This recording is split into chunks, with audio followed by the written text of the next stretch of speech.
Halo guys, jadi kemarin tuh ada yang tanya sama saya, apa sih dampak atau apa pengaruhnya Omnibus Law UU Cipta Kerja terhadap harga emas?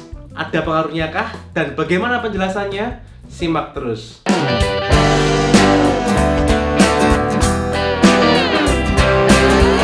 Tolong bantu saya dengan tekan tombol like dan berikan komen untuk tanda dukungan kamu untuk channel ini agar terus berkembang, sehingga semakin banyak teman-teman yang terbantu dengan channel ini. Terima kasih banyak ya. Bagi kamu yang belum subscribe dan bunyikan loncengnya, langsung subscribe dan bunyikan loncengnya sekarang, karena saya tuh tidak selalu upload tuh video kayak gini. Saya terkadang itu buat harus update. Caranya klik di komunitas atau community itu di tabnya, klik aja, dimana saya akan update menurut grafik analisis pergerakan harga emasnya ini range-nya di berapa akan kemana. Saya itu memberi info itu di sales update ya. Jadi bagi kamu yang belum subscribe dan bunyikan loncengnya, langsung subscribe dan bunyikan loncengnya. Jadi saya di sini netral, saya tidak akan membahas pro dan kontranya. Karena apa? Karena saya ingin membahasnya apa sih dampaknya, apa sih pengaruhnya terhadap harga emas. Jadi saya tidak akan membahas secara politik ya. Jadi saya akan jelaskan, nanti kalian sendiri yang menyimpulkan menurut kalian bagaimana, seperti itu ya. Saya tidak akan membahas isinya apa, kalian pasti sudah tahu, kalian sudah baca kalau kalian sudah klik di sini. Karena saya akan membahasnya adalah hubungannya Omnibus Law UU Cipta Kerja dengan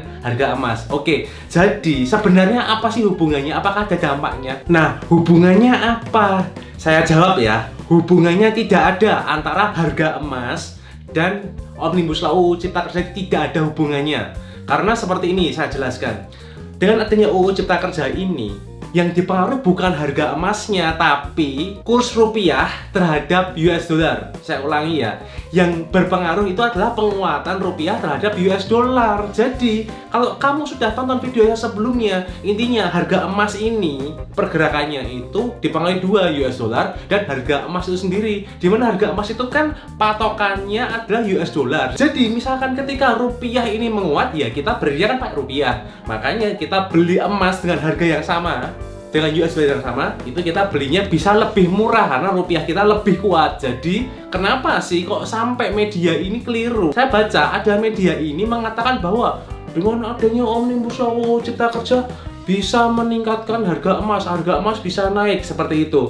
Nah, media-media ini keliru. Jadi kalau secara harga emas US dollar itu sama, tapi kita belinya jadi lebih kuat karena rupiahnya menguat. Seperti itu penjelasannya. Dimana terus ada yang tanya, loh, UU Cipta Kerja ini kok bisa bikin rupiah menguat? Kenapa? Jawabannya adalah dengan ada UU Cipta Kerja, semua prosedur untuk pengusaha ini lebih mudah.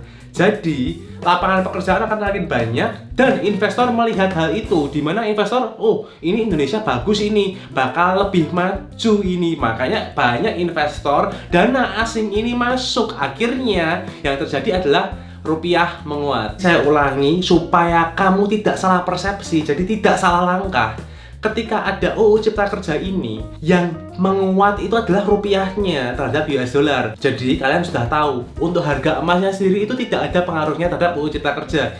Yang terjadi adalah penguatan terhadap rupiah, sehingga kita belinya emas jadi lebih murah karena kita belinya pakai rupiah. Misalkan nih, sebagai investor asing itu melihat Indonesia itu begini, ketika ada UU Cipta Kerja ya, oh iya, si Indonesia ini sekarang itu perizinannya mudah. Oke, saya mau invest ke Indonesia aja karena sekarang lebih mudah perizinannya, untuk usahanya, bisnisnya akan lebih berkembang nantinya. Makanya akhirnya mereka memutuskan masuk dana investasi asing ini ke Indonesia. Akhirnya rupiah menguat, seperti itu. Jadi sebetulnya misalkan kalau dilihat dari sisi atau sudut pandang yang pro terhadap UU Cipta Kerja, ya ada betulnya juga. Karena apa? Karena negara asing jadi melihat Indonesia menjadi salah satu negara yang bagus untuk diinvestasikan. Yang kedua adalah banyaknya lapangan pekerjaan nantinya karena perizinan menjadi lebih mudah. Kalau kalian lihat yang di kontranya, itu kalian bisa lihat dulu, bisa cek, karena banyak simpang siur tentang